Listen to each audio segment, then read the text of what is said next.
Bienvenidos. Esta es la clase sobre tejido nervioso. Mi nombre es Daniela Botero González, su docente. El día de hoy vamos a hablar sobre las generalidades de este tejido, sobre las tinciones específicas que se necesitan, sobre la neurona, la sinapsis, las células neurogliales y los órganos que conforman tanto el sistema nervioso central como el sistema nervioso periférico. Habíamos iniciado todo este módulo o toda esta asignatura de histología hablándoles de 4 tejidos fundamentales. Ya hemos visto todo lo que es epitelios, tanto de revestimiento como glandulares, los tejidos conectivos, el tejido muscular y ahora nos enfocaremos en el último de estos tejidos fundamentales, que es el tejido nervioso. Este sistema nervioso lo que permite es que el cuerpo responda a los cambios continuos en su medio externo e interno. Además, va a lograr controlar e integrar las actividades funcionales de los órganos y de los sistemas orgánicos. Este sistema como tal, desde el punto de vista anatómico, se divide de la siguiente manera. Tendremos un sistema nervioso central que corresponderá al encéfalo y a la médula espinal, y tendremos un sistema nervioso periférico que corresponderá a diferentes nervios, como vemos aquí, y ganglios nerviosos.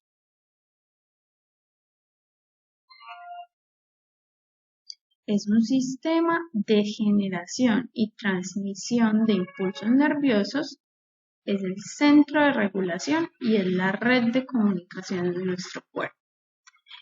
De pronto, alguna vez habrán oído hablar de las neuronas. Estos son unos esquemas de neuronas. Así que para ver este sistema nervioso nos vamos a enfocar en su composición. Lo primero es que está compuesto de unas células donde aparecen entonces las neuronas, de las cuales, digamos, es fácil o alguna vez hemos escuchado de ellas. Ya es un conocimiento, digamos, fácil o un nombre que tenemos ya resonando en nuestra cabeza. Sin embargo, hay otras células que son las células neurogliales, que también vamos a ver hoy. Y además de esta composición celular, tendremos la sustancia intercelular que está compuesta por lecticano.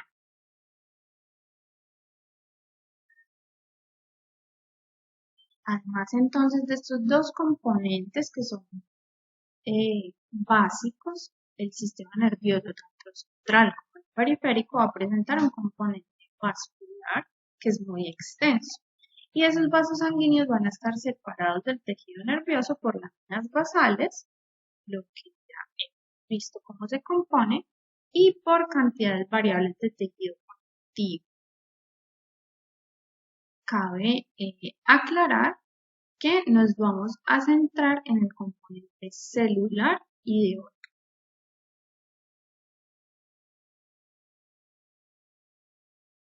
Ahora, como hemos visto a través de estas clases, requerimos de ciertas tinciones para ver los órganos, las estructuras, las células, los tejidos.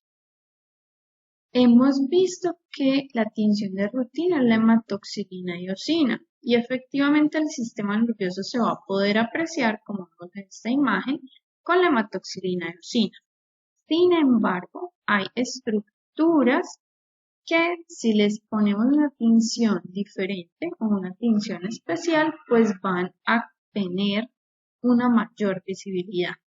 Por ejemplo, entonces tendremos aquí una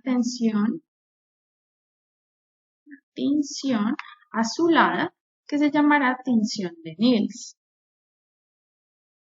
Vamos a tener además dos tinciones especiales que se denominan Golgi y Gomori, y ambas son tinciones con impregnación de plata.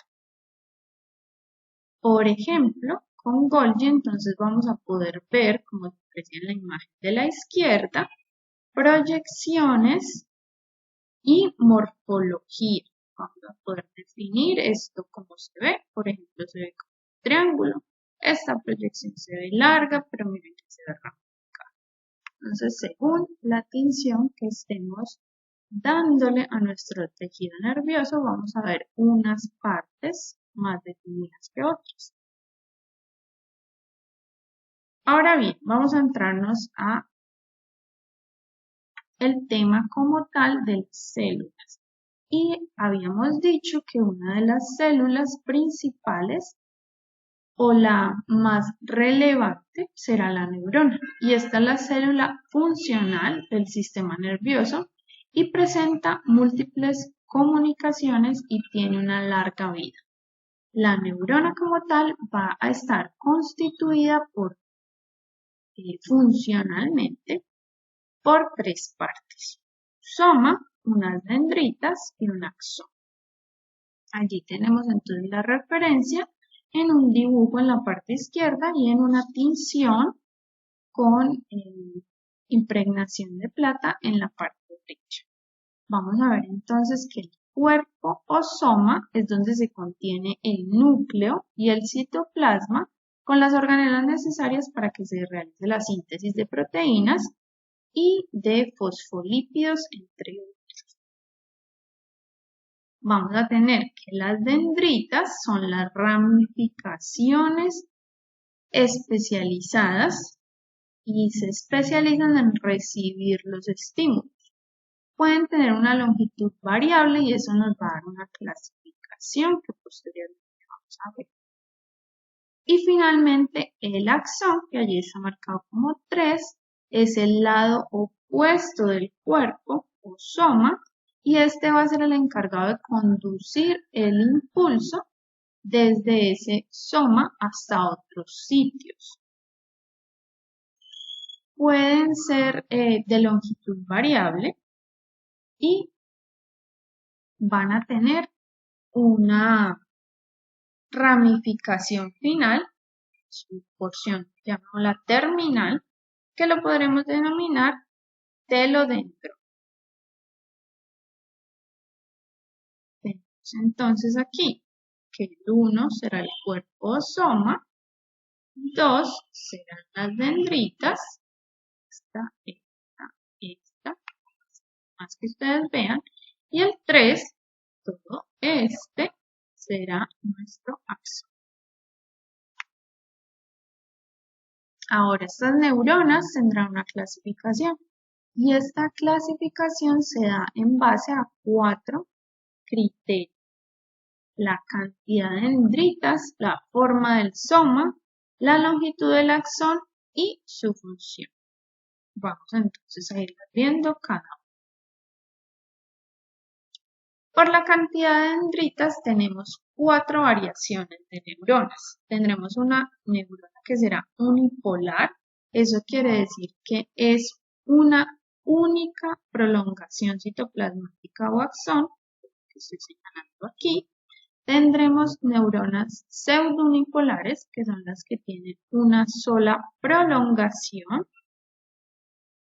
aquí, que muy cerca de ese cuerpo o soma se divide en 2 ramificaciones axónicas largas, como las estoy señalando acá. Ahora, la tercera clasificación, según la cantidad de dendritas, será una neurona bipolar. Y esas son las que tienen 2 prolongaciones opuestas. Entonces, aquí está el cuerpo, una prolongación y otra está opuesta. Una para este lado y otra para este lado. Eso significa. Y suelen estar asociadas con los receptores de los sentidos especiales. Tendremos como cuarta y última categoría las neuronas multipolares, como vemos allí, y son las que tienen un axón y 2 o más dendritas. Vemos aquí el axón y 2 o más dendritas.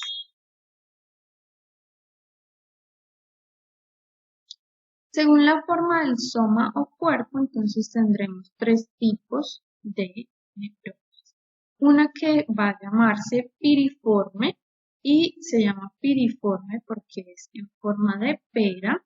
Tendremos otra que es estrellada, estrella, y otra que se llamará en forma piramidal. Yo básicamente la denomino como forma triangular, pero sí, es forma de pirámide, como su nombre lo indica. Según la longitud del axón, entonces podemos tener neuronas de axón largo, como se ve en esta de aquí, o neuronas de axón corto, como se ve aquí. También en algunos textos, y para que no vayan a confundirse, pueden encontrar las neuronas de axón largo llamadas Golgi tipo 1 o las las neuronas de axón corto como Golgi tipo 2. Simplemente son denominaciones que pueden encontrar en diferentes libros de donde estudien, pero no se vayan a confundir. Ahora, según su función, también tenemos tres tipos de neuronas.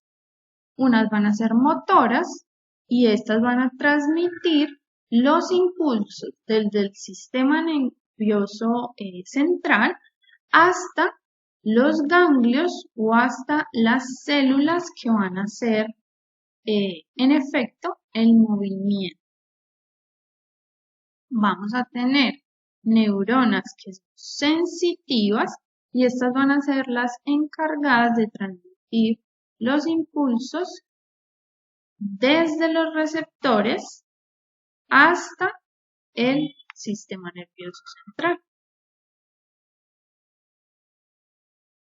Y tendremos por último unas neuronas que denominaremos con una función de integración o también se llaman interneuronas. En algunos libros incluso las pueden llamar como neuronas intercalares. Ellas son las encargadas como tal de realizar una red de comunicación y de integrar las neuronas sensitivas y motoras.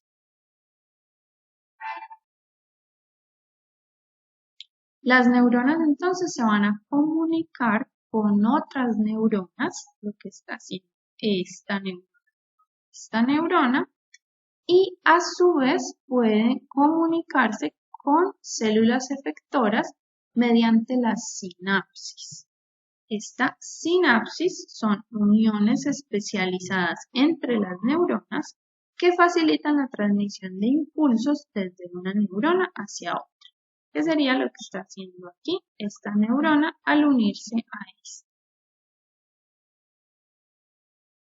Las neuronas entonces van a realizar esta sinapsis y esta sinapsis va a ser clasificada tipos de sinapsis. Según la morfología tendremos tres tipos de sinapsis. La primera es la sinapsis axosomática y eso quiere decir que la sinapsis está ocurriendo entre axones y el soma neuronal. La axodendrítica, que es una sinapsis que ocurre entre los axones y las dendritas, y una última, según el tipo de morfología, que se denomina axo-axónica. Eso quiere decir que la sinapsis ocurre entre axón y axón.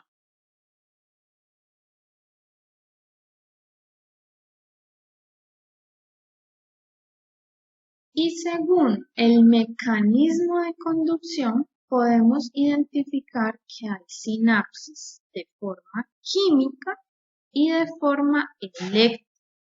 Y esta clasificación va a depender del mecanismo de conducción del impulso nervioso y de la manera en que se genera el potencial de acción hacia las células. Entonces, la sinapsis química va a ser la conducción de impulsos que se logra mediante la liberación de sustancias químicas y esas sustancias químicas se llamarán neurotransmisores. Esas sustancias químicas irán entonces desde la neurona presináptica, vemos aquí, desde esta neurona, hacia algún tejido o hacia alguna otra neurona. Y la sinapsis eléctrica será una sinapsis que se da a través de una hendidura, como acá, también las habíamos denominado uniones tipo gap, que van a permitir el movimiento de iones entre una célula y otra, una célula, y llamemos este un miocito estriado esquelético, otra célula, y en consecuencia ese movimiento de iones entre esas células va a permitir la propagación directa de una corriente eléctrica de una célula a otra para generar la sinapsis.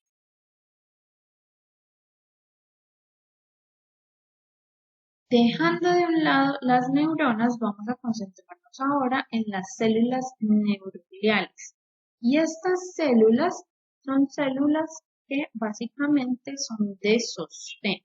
No son células excitables, es decir, que no son células que van a conducir impulsos nerviosos, se van a encontrar en un mayor número respecto a las neuronas y lo que sí van a generar o a facilitar es la nutrición.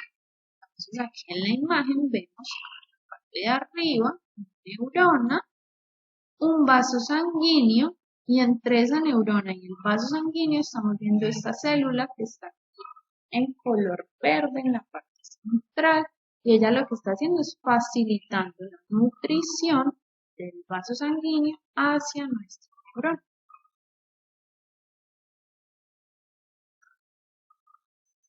Estas células neurogliales tienen una clasificación y esa clasificación va a ser según la ubicación.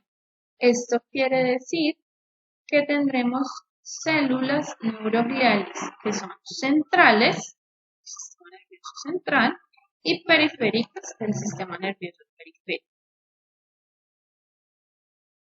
También podemos encontrar en los libros que en el sistema nervioso central reciben el nombre de glía central y estas mismas células de sostén a nivel del sistema nervioso periférico las pueden encontrar como glía periférica.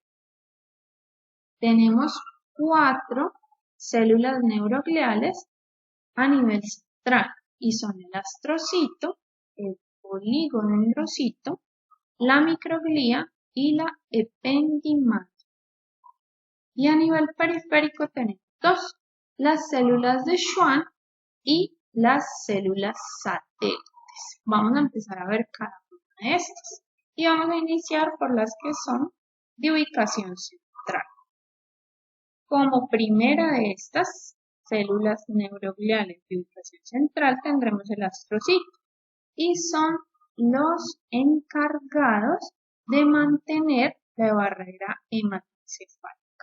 Ellas lo que van a hacer es fijarse, como se ve en el dibujo, a los vasos sanguíneos y a las fibras nerviosas, o a esas neuronas como tal, van a ser un sostén mecánico, pueden regular el medio intercelular, es decir, la composición iónica y el pH que haya allí en ese medio, y van a hacer el metabolismo de neurotransmisores necesarios para que las neuronas generen sus sinapsis.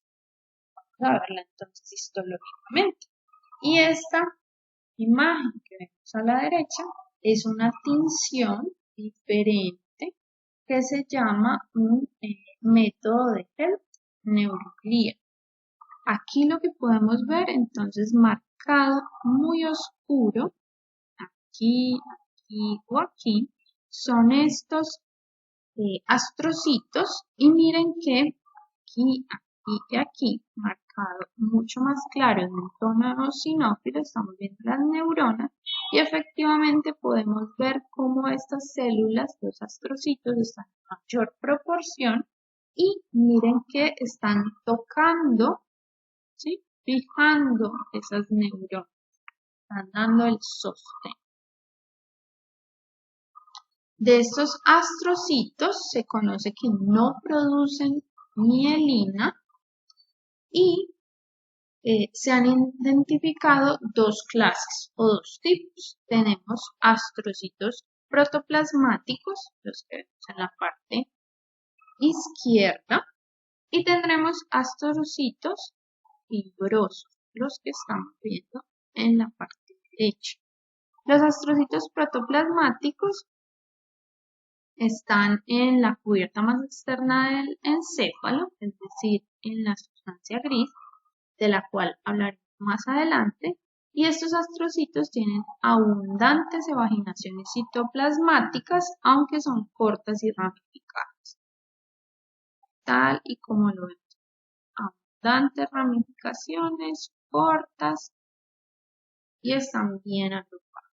Sobre los astrocitos fibrosos podemos decir que son más comunes en el encéfalo, específicamente en su núcleo interno llamado sustancia blanca, de la cual también hablaremos más adelante, y estos astrocitos tienen menos evaginaciones y son relativamente rectas, como las podemos ver aquí.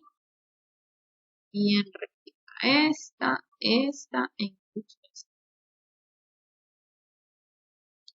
Ahora hablemos de la segunda célula neuroglial, denominada neuroglía, que también es una célula según su ubicación central. Tiene una función inmunitaria que es realizada al dar defensa contra los microorganismos y células neoplásicas, lo que va a generar una mediación de reacción inmunitaria. Específicamente se denominan como si fueran fagocitos y actúan en regiones lesionadas o en regiones que están enfermas. Son las más pequeñas de todas las células neurogliales y tienen núcleos alargados y relativamente pequeños. Aquí en la imagen entonces la estamos viendo de color azul verdoso, ¿sí? Tienen entonces un núcleo, son relativamente pequeñas si las comparamos con las neuronas que están hacia los lados, y aquí al lado la estamos viendo en una de esas tinciones especiales. Miren, el cuerpo de esa microglía y sus proyecciones citoplasmáticas. Hablaremos entonces de la tercera célula neuroglial y esta es denominada oligodendrocito. Estas entonces son las células que producen y mantienen la vaina de mielina del sistema nervioso central. Esta producción de mielina, es decir, es una producción de fosfolípidos, como la estamos viendo aquí, y esa producción de fosfolípidos genera esa mielina que conocemos. Cada oligodendrocito va a emitir varias evaginaciones en forma de lengüetas que llegan hasta los axones. Es decir, que esta sería una neurona, esta otra, este nuestro oligodendrocito, va a emitir aquí esas lengüetas, va básicamente a tocar varias neuronas a la vez y cada prolongación, cada evaginación de ese citoplasma va a enrollarse alrededor de un segmento de un axón y es allí donde se forma un segmento de mielina. Es decir, que este será un segmento de mielina, este otro, este. Cada uno de esos azules será uno. Aquí tendremos entonces otra sección especial donde podemos específicamente decir que cada una de esas células de tonalidad roja es un oligodendrocito.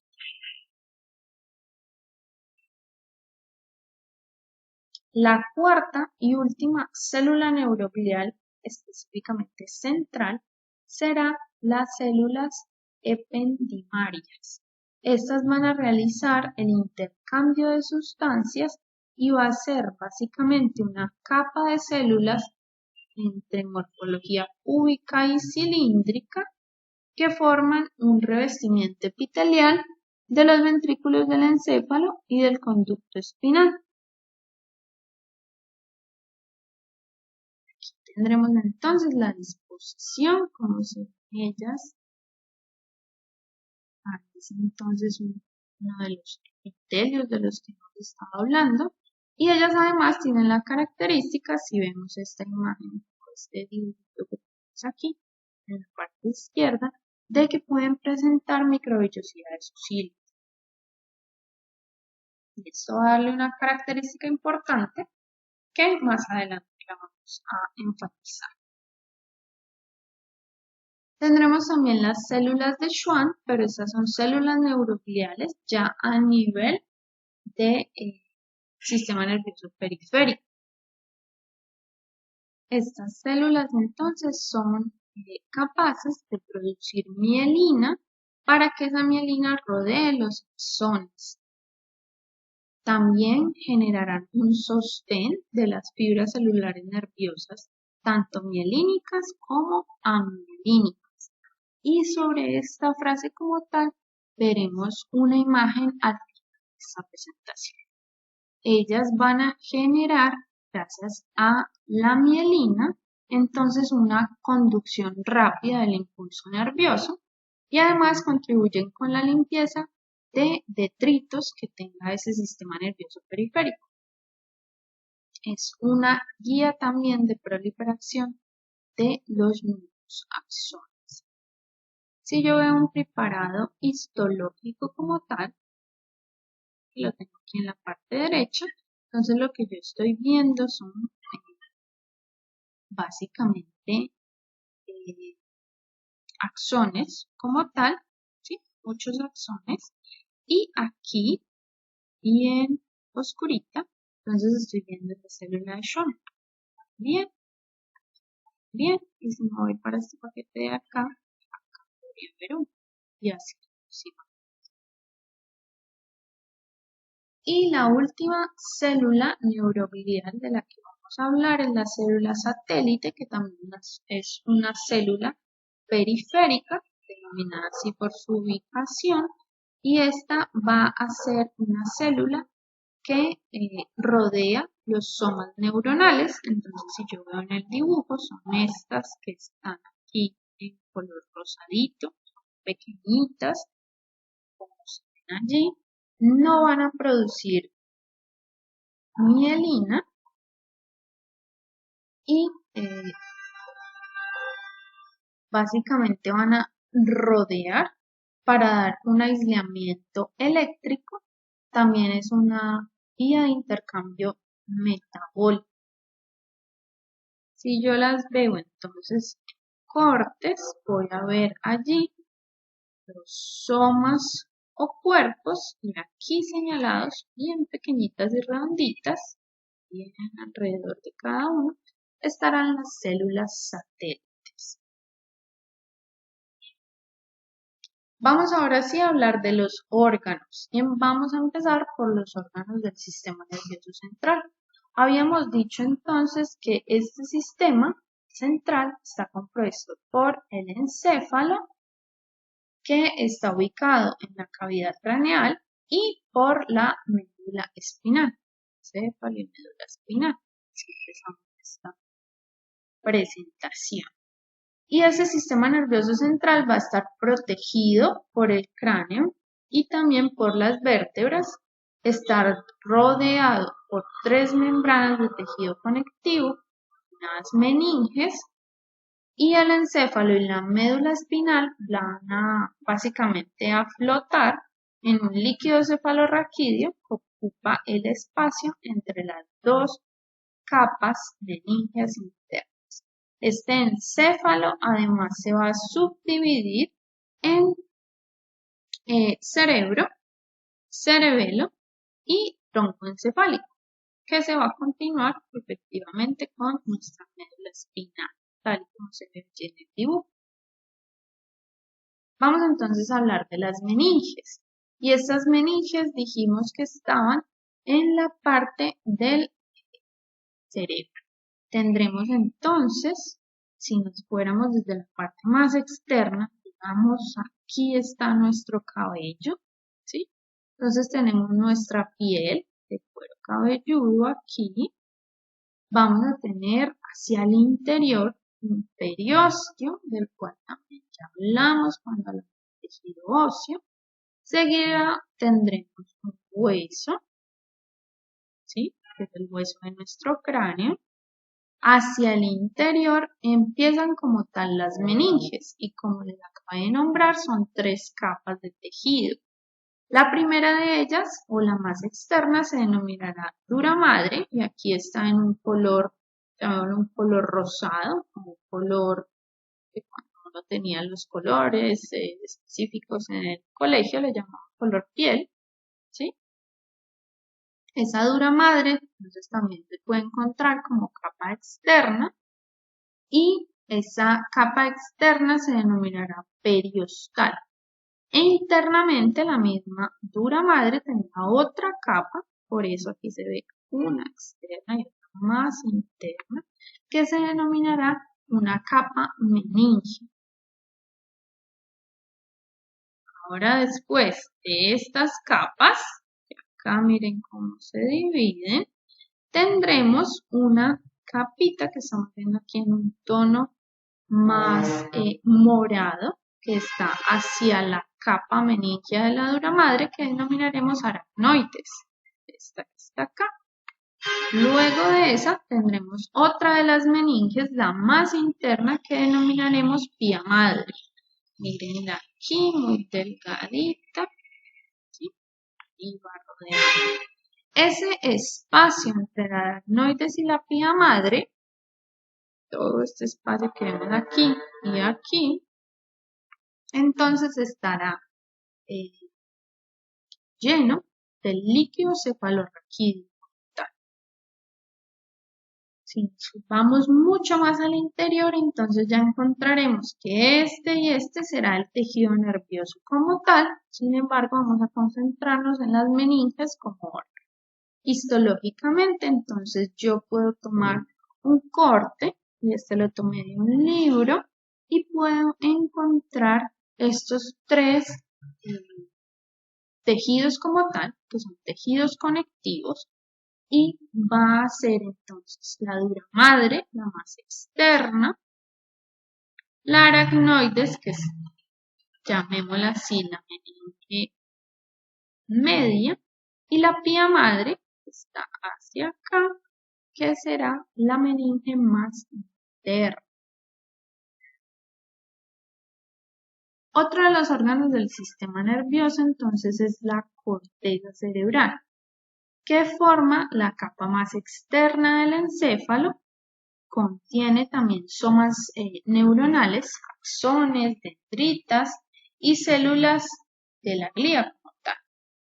Específicamente, células de la glía con ubicación central, porque estamos en el sistema nervioso central. Y es el sitio donde se va a producir efectivamente la sinapsis.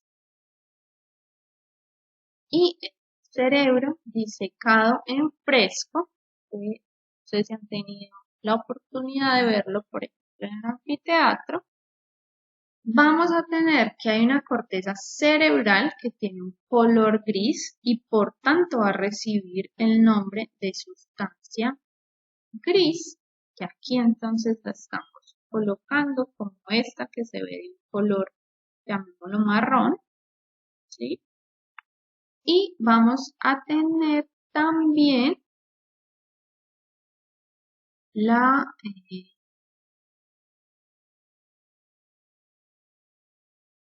sustancia blanca hacia el interior, ¿sí?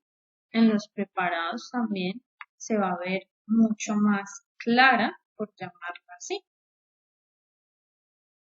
Ahora, esa corteza cerebral está o pertenece únicamente como tal a la sustancia gris. Y además de hallarse esa sustancia gris en la corteza, también se va a poder encontrar en forma de islotes. Estos islotes se denominan núcleos y estos van a estar en la profundidad del cerebelo y del cerebro. Ambos órganos. Si yo me voy a un corte histológico, entonces la imagen de la izquierda es lo que voy a ver como corteza cerebral. Este diagrama de la parte izquierda lo que nos muestra es entonces las diferentes interconexiones a nivel de esta sustancia gris que tienen las células en diferentes capas de la corteza. Vamos a tener corteza que es más externa, más interna y más profunda. Y así también se van a estar relacionando las diferentes células que hay allí. Y además, las flechas que ustedes ven aquí abajo en este diagrama van a mostrarnos que hay conexiones entre las diferentes células y hay, según hacia dónde apunte la flecha, hay fibras que van a ser aferentes y hay fibras que van a ser eferentes. Eso producirá una transmisión de los impulsos de forma diferencial. Vamos a hablar ahora de otro de los órganos que es la corteza cerebelosa, diferente a la corteza cerebral. Esta imagen que tenemos en la parte izquierda nos está mostrando entonces esa corteza como tal, pero esa corteza se va a dividir en diferentes capas. También quiero que vean que allí en este dibujo vamos a tener que esta parte de aquí y hasta aquí, las capas, tres primeras, van a ser capas dentro de la sustancia gris. Y aquí tendremos otra capa que es de la sustancia blanca, diferentes. Ahora, si nos vamos a la imagen de la parte izquierda, vamos a poder ver con inmunohistoquímica, otra de las técnicas entonces para nosotros ver y diferenciar zonas y células, entonces vamos a poder ver que tenemos tres capas, como ya dijimos en la sustancia gris, una más externa que aquí se ve verde y se denominará capa molecular. Tendremos una capa media hacia el interior de esa corteza cerebelosa que se llamará capa de células de Purkinje y una última capa de células que se denominará capa de células granulares y seguirá hacia el interior la sustancia blanca como tal. Vamos a verlo entonces en cortes histológicos. Lo primero entonces es que debemos distinguir en los cortes histológicos que hay como tal una corteza cerebelosa, ¿sí? Toda esta estructura, y vamos a poder denominar que aquí esto que estamos viendo de una tonalidad más oscura será la sustancia gris, por eso tiene el 1, y tendremos hacia el interior de esa sustancia gris la sustancia blanca. Es decir, que si yo quiero empezar a ver esas diferentes capas que estábamos viendo en la imagen anterior de la sustancia gris, yo debo tomar un corte aquí y eso es lo que he hecho acá para poderles mostrar a ustedes las tres capas. Vamos a tener entonces una capa celular granulosa, número 1, con el número 2, una capa de células de Purkinje, aquí, y con el número 3, una capa molecular.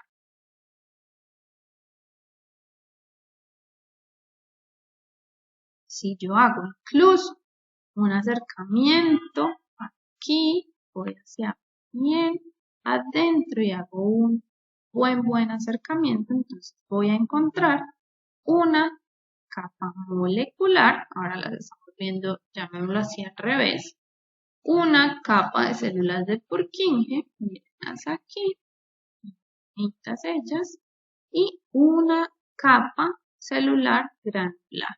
La tengo aquí.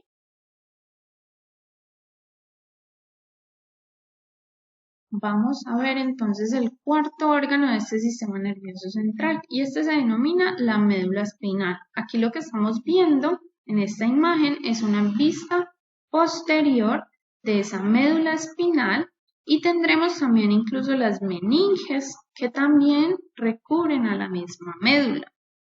Tendremos así una sustancia gris aquí, que se ve, yo la veo café, pero será la sustancia gris. Una sustancia blanca, la vemos hacia aquí, hacia el exterior de esa médula, y ya como tal las meninges por capas que tendremos allí. Entonces encontramos esa moradita, que va a ser la aracnoides, la dura madre que se ve aquí hacia la parte exterior y una pía madre que se ve aquí hacia la parte interior, y aquí se debería ver con un tono un poco rosado y es básicamente blanco, la verdad.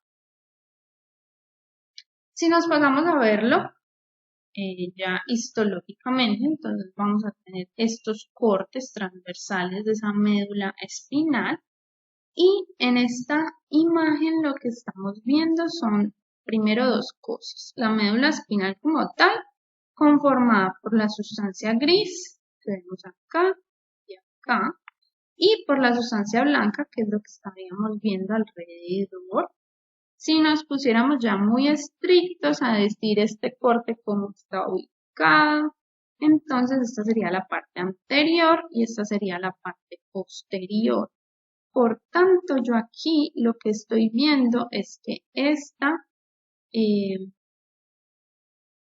sustancia gris como tal, entonces va a estar denominada, otra vez, como las astas ventrales hacia la parte anterior y las astas dorsales hacia la parte posterior.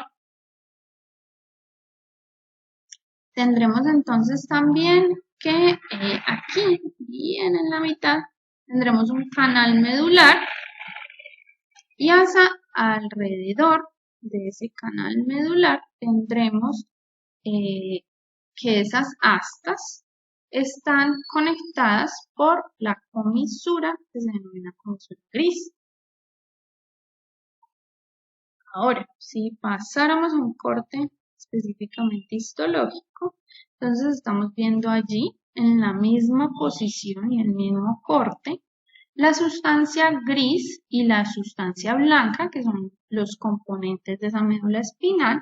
Esa sustancia blanca va a contener las fibras nerviosas que forman los tractos ascendentes y descendentes y la superficie externa de esa médula espinal va a estar rodeada por la pía madre. Acuérdense que están las meninges, pero entonces va a estar esta como tal rodeada por la pía madre, que es la meninge más interna.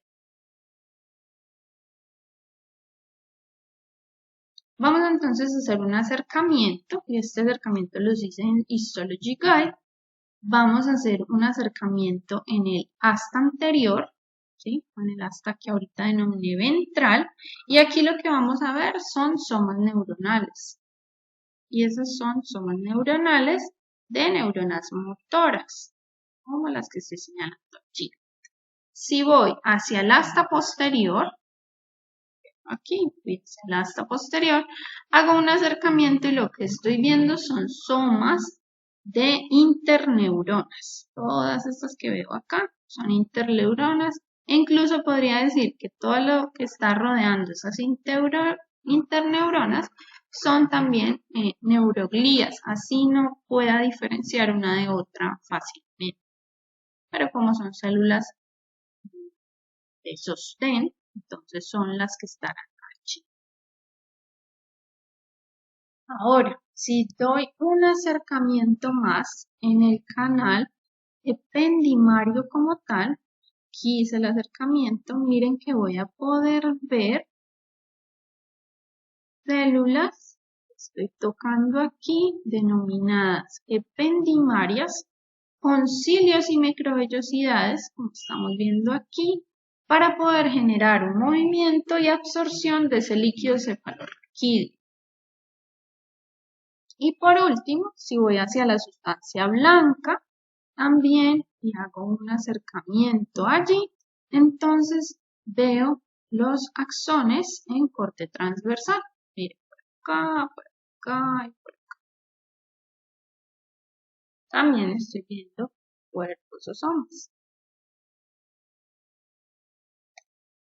Por último, tengo los órganos del sistema nervioso periférico y ese entonces está compuesto por nervios periféricos y tendrán terminaciones nerviosas especializadas y ganglios nerviosos que contienen los somas neuronales que se encuentran fuera del sistema nervioso central. Voy a empezar entonces hablando de los ganglios nerviosos. Y estos son ganglios que contienen cúmulos de somas neuronales y de fibras nerviosas, entrantes o salientes, no importa. Sin embargo, estos entonces van a ser diferenciados en ganglios que tengan ubicación craneal y espinal y serán somas de neuronas sensitivas, y también podemos tener ganglios en ubicación paraventral, preventral y terminales que tendrán somas de las neuronas motoras postsinápticas. Vamos entonces a ver un acercamiento de ese ganglio nervioso. Entonces yo a toda esta estructura la denominaré el ganglio nervioso. Sin embargo, entonces yo puedo ir denotando, que estoy haciéndolo con esas flechas, los somas neuronales, ¿sí? Todos y cada uno de estos. Luego puse allí una estrella donde les muestro las fibras nerviosas ganglionares, esta, y todas estas que hay por aquí. Y si yo hiciera un acercamiento de una parte, por ejemplo aquí, sería lo que estoy viendo en esta imagen de la derecha. Allí entonces tendremos unos núcleos pequeños, muy pequeños, que voy a señalar allí con esa flecha negra, y están ellos en la parte periférica de esos somas neuronales. Por tanto, yo diría que estas son células satélites. Esta. Y si me paso aquí a otro soma neuronal, entonces tengo esta y esta, son células satélites. El ganglio como tal y estará rodeado de un tejido conectivo y será un tejido conectivo denso y regular. Si yo ya me voy a Histology Guide, entonces encuentro el mismo ganglio nervioso, acá, el tejido conectivo denso y regular que lo rodea, los somas neuronales, cada uno, y estarán entonces en su periferia de cada soma neuronal conjunto más bien de células satélites rodean. El último entonces órgano del sistema nervioso periférico será el nervio periférico y este es un haz de fibras nerviosas que se mantienen juntas gracias al tejido conectivo. Los nervios del sistema nervioso periférico están compuestos por muchas fibras nerviosas, como vemos aquí, muchas, que transportan información sensitiva y motora entre los órganos y los tejidos del cuerpo y entre el encéfalo y la médula espinal. Debemos recordar también que los somas de las neuronas motoras del sistema nervioso periférico están ubicadas en el sistema nervioso central y los somas de las neuronas sensitivas están ubicados en los ganglios que están fuera del sistema nervioso central pero están cerca de él. estos nervios periféricos como tal pueden tener o no mielina y, como ya dije, transportarán información sensitivo-motora. Además, estos nervios periféricos están compuestos por fibras nerviosas y células de sostén que se llamarán o denominan, ya las hemos visto, las células de Schwann específicamente. Estas fibras nerviosas individuales y las células de Schwann asociadas, no por separado sino asociadas, se mantienen juntas por tejido conectivo. Y este tejido conectivo va a ser, como lo hizo en el nervio, una organización en 3 componentes para darle características morfológicas y funcionales específicas de ese nervio periférico. Tendremos entonces aquí vasos sanguíneos, ¿sí? Y todos y cada uno de estos son fibras nerviosas y están agrupadas como tal en fascículos nerviosos. Por tanto, al tener nosotros fascículos nerviosos y fibras nerviosas como tal, podemos decir que vamos a agruparlo, esas fibras y esos fascículos, a través, como lo hicimos en el tejido muscular, de tejido conectivo. Y vamos a tener que por aquí, el endoneuro, señalado por aquí bien al interior, va a ser el tejido conectivo laxo alrededor de cada fibra nerviosa individual. Luego tendremos un perineuro, está señalado aquí, estoy delimitando, que va a tener o comprende más bien un tejido conectivo especializado alrededor de cada fascículo nervioso. Este será ya un tejido conectivo denso y regular. Ahora tendremos también un epineuro, que ustedes están viendo aquí, y estoy señalando alrededor de todos estos fascículos, que se denomina el epineuro y comprende también tejido conectivo denso y regular, que va a rodear todos los nervios periféricos como tal, y además de rodearlos va a rellenar los espacios internos, todos estos por acá, entre los fascículos nerviosos. Si yo voy a una placa específica ya de Histology Guide, entonces tengo aquí un nervio periférico, tendré aquí hacia el exterior y aquí rellenando el interior un epineuro. Este vendrá rodeando el fascículo perineuro y aquí, un poco más azul, el tejido conectivo un poco más laxo, será entonces el endoneuro.